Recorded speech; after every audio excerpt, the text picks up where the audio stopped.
It's great to fight for freedom with a rebel girl.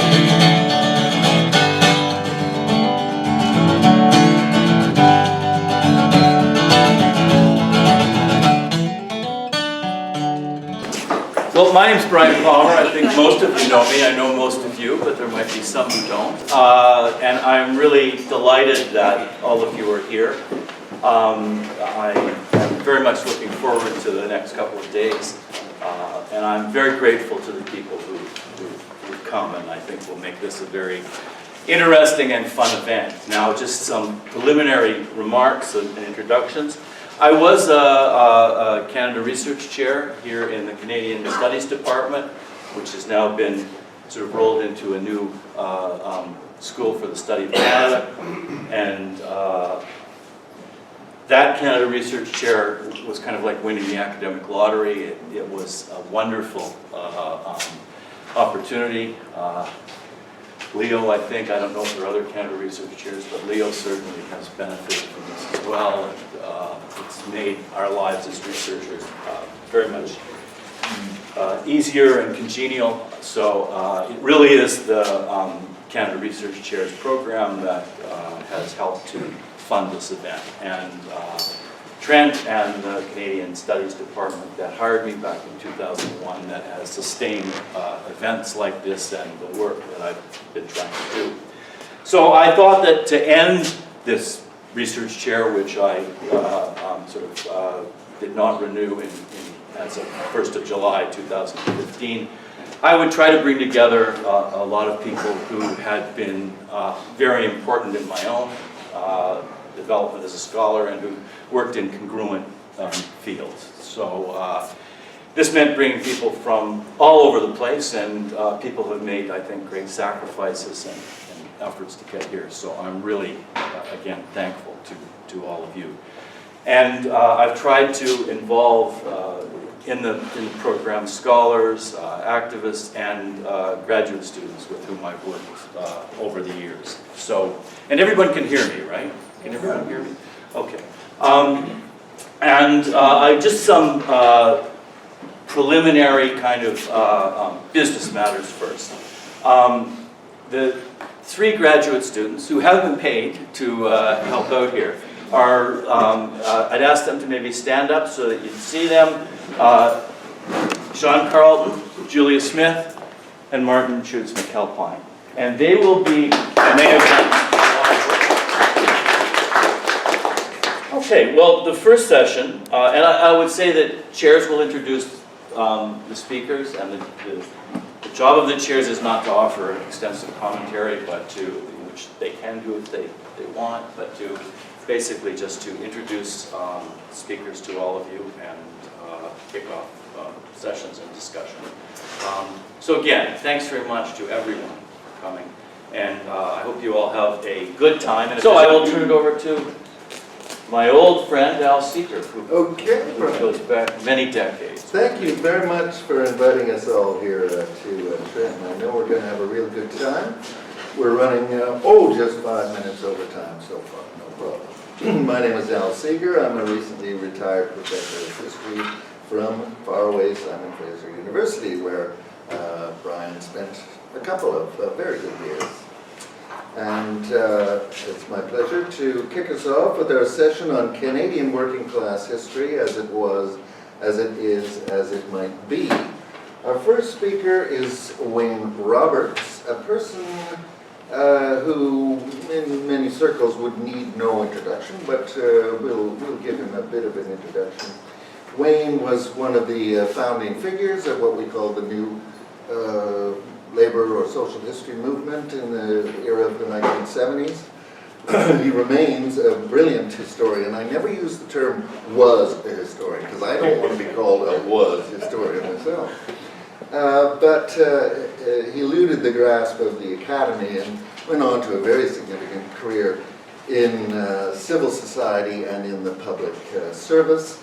He is now known as one of Canada's most well-respected motivational speakers. And Wayne can tell you that that trade is absolutely riddled with religious religious fakers and corporate jobbers. So I emphasize that term respected. I'll share one story about Roberts. His performance as what the Globe and Mail newspaper called the floor leader of the socialist opposition at the NDP convention in Regina in 1983 had to be seen to be believed. There was our man, Dr. Roberts, holding his own against people who are real legends now. Dave Baird, Alan Blakeney, Grant Motley, these real powerhouses. Roberts held up that convention for about a day on the issue of the wording of the new Regina Manifesto. Nobody remembered what the wording, your wording was or their wording was. But he'd taken advantage of a split between the upper Canadian and western Canadian wings and took it as far as it could go, which wasn't that far, by saying the upper Canadians and the western Canadians had patched up their differences, and the left were meeting at some restaurant, licking their wounds, and Dr. Roberts again showed leadership by calming everybody down, all the young people, and he urged us to go to church the next day. We went to the First Baptist Church in Regina and heard T.C. Douglas, no less, give his last sermon at that church. And Reverend Douglas had a wonderful story about the brick in the field versus the brick in the wall. Very deep religious text with many different meanings. I think that Wayne Roberts exemplifies a person who didn't want to be a brick in the field, for sure, nor did he want to be a brick in the wall, right? I think he's always been searching for some middle ground there. And it's a great delight to have him here and listen to his presentation.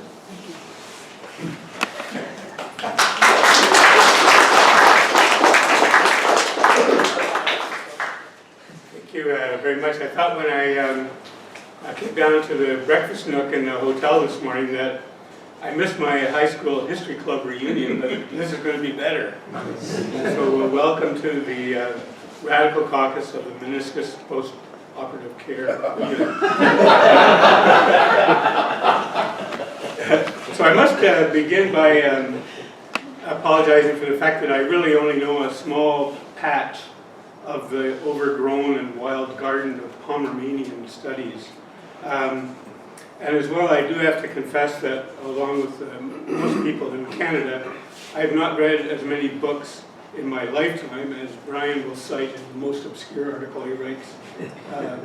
So my only qualification is that when Bryan first came to Toronto to work on the writing of his PhD, he and I used to meet at the Wheat Sheaf, which was the oldest beer pub in Toronto.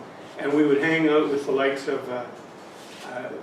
Greg Keeley and Russell Hahn when we were first thinking about in our wildest dreams of what it would look like to have a history field dominated by working class history, social history, history from the bottom up, at a time when we still would giggle when we would say that. And I must say that Bryan didn't look quite as disheveled as he sometimes does today, but he looked pretty neat and proper. And I would like to say four things, I think, about the work and the gifts that he has provided and his collaborators have provided during their careers. First, I would say it needs to be acknowledged that Bryan and his co-workers have succeeded in establishing a broad field of study at universities in social and working class history that did not exist before. And I'm old enough, someone just said, "Oh, do you write on a notepad?" To serve as a bit of a before and after of what the role given to working people before the 1970s. So when I was an undergraduate in the 60s and you would read a standard book on Canadian history, it would have a few passing references to the voyageurs, most of whom got hernias, but they were very colorful, and brief reference to the Winnipeg General Strike to give a sense of post-war unrest, a brief reference to the women getting the suffrage, and then a brief reference to some of the crazy communist strikes that happened in the early 30s to show how the country was becoming unhinged, and that was about it. And so that was our starting point in terms of how Canadian history was written. And my own personal starting point was that I did my honors thesis as an undergraduate comparing social democratic, Stalinist, and Trotskyist views on World War II, and which was very weird to my senior advisor being Jack Granitstein. And so he gave me an F for my thesis. And told me if I wanted to write shit like that, I should go and study with Kenneth McNaught. So I therefore dutifully applied to the University of Toronto without having any other idea about what Kenneth McNaught was like. And so it turned out that McNaught was part of what you would call generally the old labor history, which focused on strikes and on political achievements of the early labor movement. And as it was often the case in the case of the old left and the new left generally, he thought what we were into was really childish and antiquarian, romantic stuff. And he used to refer to my own political activities as a hobby, which led to David Frank referring to me as a hobbyist, which was a nice way for me to present myself politically, I think.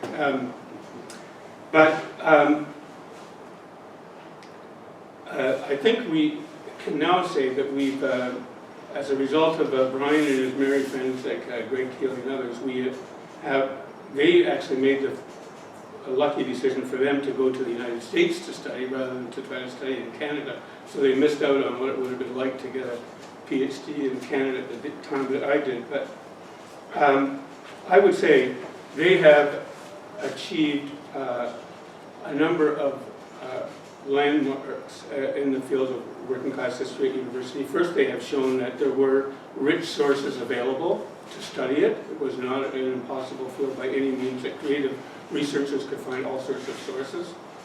Second, they established that working class history could give a bigger and deeper understanding of big events and of bigger picture developments in Canadian history or in history at large. It was not just antiquarian. And thirdly, I believe that they established that Canadian social historians could write at a world-class level at a time in the early 1970s when Canada still suffered to a much larger extent than today some colonial sense of inferiority. And so that's the first and I think most significant thing to say about Bryan and his co-workers at this stage. The second thing, however, is that I don't think any of us went as far to the bottom of bottom-up history as we could have gone. And I don't think we were successful in constructing what you might call an alternative narrative or an alternative pedagogy on this subject. And so, like many things that radicals are involved in, there's lots left to be done. Following my academic work, I then, beginning in the 80s, worked as a professional in the labor movement and then became a public health professional working mainly in food. And when I got into food, it all of a sudden occurred to me that when I wrote my PhD on the social history of working people in Toronto from 1896 to 1914, I had not said one thing about food. And I don't think that was unusual. It's not unusual for Marxists who claim to be materialists but leave food out of all of their standard histories.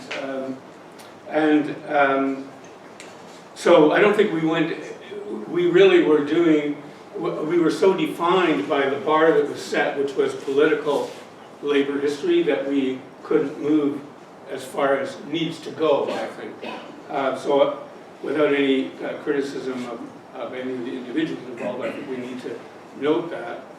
And secondly, I would say by comparison with food, where I've recently been involved in what's happening there at universities, we were not as successful in establishing alternative pedagogies. Like in food, they have service learning, experiential learning is front and center in what they do, and that's something that I don't think really worked at very much in labor history.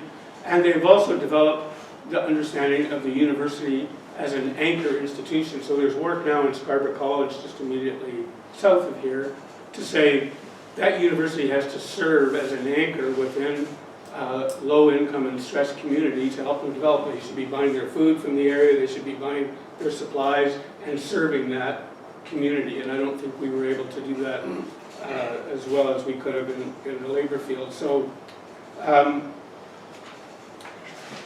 think what we did achieve, in some ways, if I were to give the food parallel, in the 1990s you could, it would be impossible to buy organic food in a mainstream store. You had to go to a marginal health food store in order to get it. And now it's one of any number of offerings that are available in a supermarket. You can get a thing that's free of this or that, allergy, local food, organic food, and a whole wide range, fair trade food, and a whole wide range of opportunities.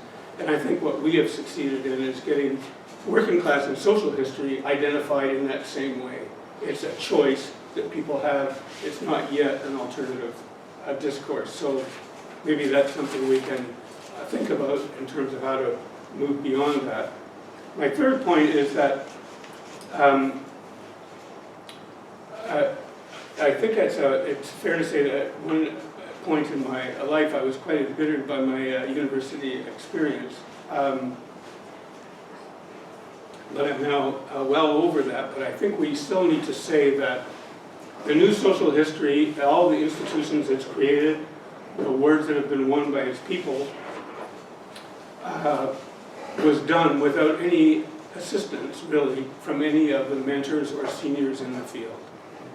I think we have to say that it was done really through informal organizations and true communities of people who helped themselves learn. And Bryan was definitely the leading edge of that. He knew about all the people who were writing about this globally. He was well enough respected by them to be able to do a biography of E.G. Thompson.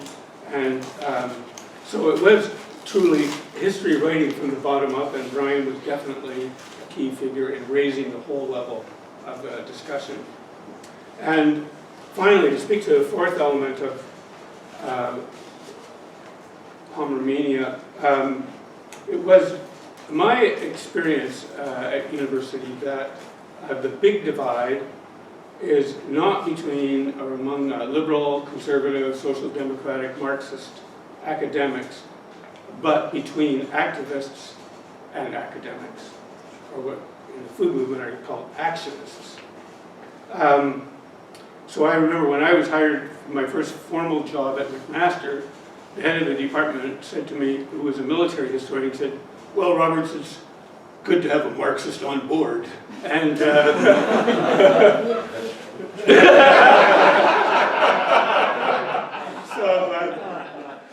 then about 2 weeks later, I wore a button, that was supporting students who were against cuts at university. It was just before they really even began, and everyone was just totally aghast.